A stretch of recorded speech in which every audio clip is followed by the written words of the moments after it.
Hello friends, welcome back to my channel ঝন্ডাটিয়াংশি। কেমন আছো তোমরা সবাই? আশা করছি খুব ভালো আছো। আর আমিও ভালো আছি, আর আমার ফ্যামিলি সবাই খুব ভালো আছে। তো দেখো ওয়েদারটা কি দারুণ, আর আমার জানালার বাইরে দিয়ে তোমাদেরকে দেখাচ্ছি। আমার জানালার সামনে একদম ফাঁকা, আর ওয়েদারটা দারুণ, কেননা বৃষ্টি হচ্ছে পুরো বাইরে। তো দেখো আমি মা রান্না করবে, তো মাকে কিছু হেল্প করতে বসে গিয়েছি। তো এখানে আমাদের হবে মাটন রান্না হবে। তো যার জন্য আমি সব মশলাগুলো গুছিয়ে নিয়েছি ওদিকে।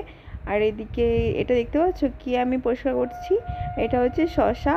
শসা দিয়ে নাকি কিছু রান্না করে খাওয়া যায় সবজি। তো আমি কোনোদিনও খাইনি, তো মাকে বললাম ঠিক আছে রান্না করো, খেয়ে দেখি কেমন লাগে, যদি ভালো লাগে তো আবার খাবো। তো হ্যাঁ, খেয়ে অবশ্যই তোমাদেরকে জানাবো কেমন হয়েছে না হয়েছে। তো অনেক দিন পরে তোমাদের সঙ্গে আমি একটা ডেইলি ব্লগ শেয়ার করছি। সত্যি আমার খুব ভালো লাগছে আজকে যে তোমাদের সঙ্গে অনেক দিন পরে কিছু শেয়ার করতে পারছি। তো দেখো মোটামুটি পরিষ্কার করা কমপ্লিট শসাগুলো। আর হ্যাঁ, যেটা বলছিলাম, সত্যিই খুব ভালো লাগছে তোমাদের সাথে কথা বলতে পেরে। আর তোমরা অনেকদিন পরে আমার ব্লগ দেখছো, অবশ্যই আমাকে কমেন্ট করবে কার কেমন লাগলো না লাগলো। তো দেখো আমার পরিষ্কার করা হয়ে গেছে, শসাগুলো খোসা ছাড়ানো হয়ে গেছে। এবার আমি এগুলোকে সব খোসাগুলোকে পরিষ্কার করে তারপরে যাব, দেখি ঘরে কাজ আছে আমার, ঘরের কাজগুলো করে নিই, কারণ মাকে একটু হেল্প করে দিলাম। তো তারপর ভাবলাম যাই ঘরটর পরিষ্কার করি।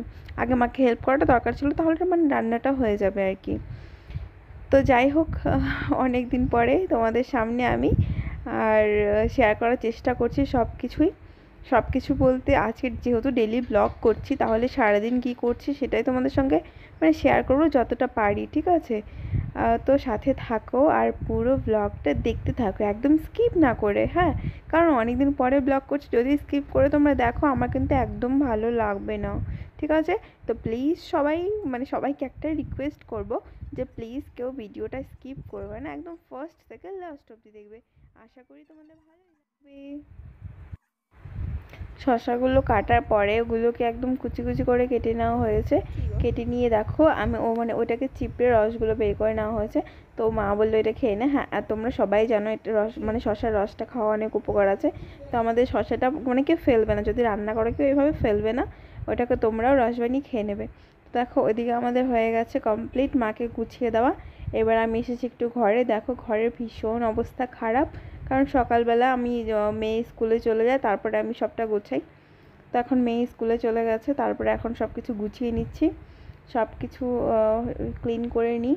আর যেটা বলছিলাম আর কি, সত্যি নিজেকে বড্ড ফাঁকা ফাঁকা লাগছিল অনেক দিন থেকে, যেহেতু ডেলি ব্লগ দিই না।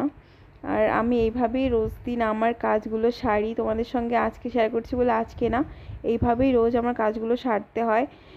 সেম প্রসেসে আমার এইভাবেই লাইফটা কাটে। সকালবেলা উঠে মার সাথে কিছু হেল্প করলে করি, কোনোদিন করি কোনোদিন করি না। তো তারপরে আমি আমার এই ঘরটার গোছানো এগুলো কাজই বেশি করি, আর মাই রান্নাবান্না করে, খুব কমই আমি রান্না করি।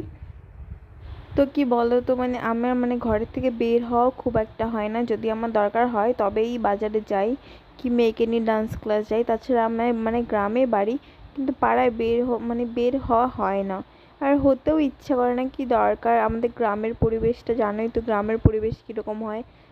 যারা থাকো গ্রামে, একটা খুবই খারাপ পরিবেশ। এমনিতে ওয়েদারের কথা বলছি না, ওয়েদার তো খুবই ভালো থাকে, তবুও কারোর সাথে বেশি মেশা, কারোর সাথে বেশি কথা বলা, সব কিছুই ভারী পড়ে যায় নিজের ওপরে। আর সত্যি আমাদের জীবনে এমন কিছু কিছু লোক থাকে আমাদের আশেপাশে, যাদের জন্য কিনা আমাদের আরও অনেক অসুবিধা হয়। যাই হোক, অতগুলো বলছি না।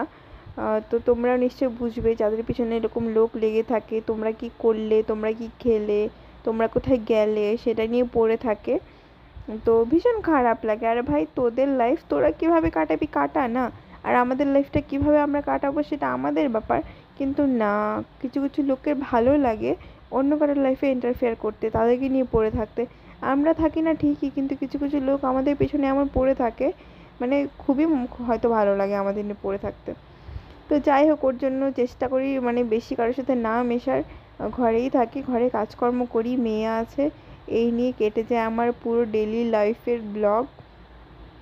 তো কে কী বললো, হ্যাঁ সত্যি এখন আর পরোয়া করি না। একটা টাইমে খুব খারাপ লাগতো, ও আমার ব্যাপারে কী ভাবছে, ও আমার ব্যাপারে কী ভাবছে। হ্যাঁ, তো এখন না এত কিছু আর ভাবার টাইম নেই, নিজেকে এতটাই বিজি রাখার চেষ্টা করি যেন আর কিছু ভাবতেই না হয়। তো তোমরাও সেটাই করবে, নিজেকে বিজি রাখবে, দেখবে সব ঠিক আছে। আর নিজেকে যদি বিজি না রাখো তবে কিন্তু সত্যি মানে আশেপাশের লোকের কথা যদি কানে তোলো তাহলে সবই খারাপ হবে আর কি, যেটা বোঝাতে চাইছিলাম। তো ঠিক আছে, আজকের ব্লগটা আমি বেশি একটা বড় করব না। দেখো তোমাদের সাথে কথা বলতে বলতে আমার ঘর গোছানো মোটামুটি কমপ্লিট। আর এই হচ্ছে আমার বেডরুম, যারা যারা দেখোনি তারা অবশ্যই দেখে কমেন্ট করে বললো কেমন হয়েছে।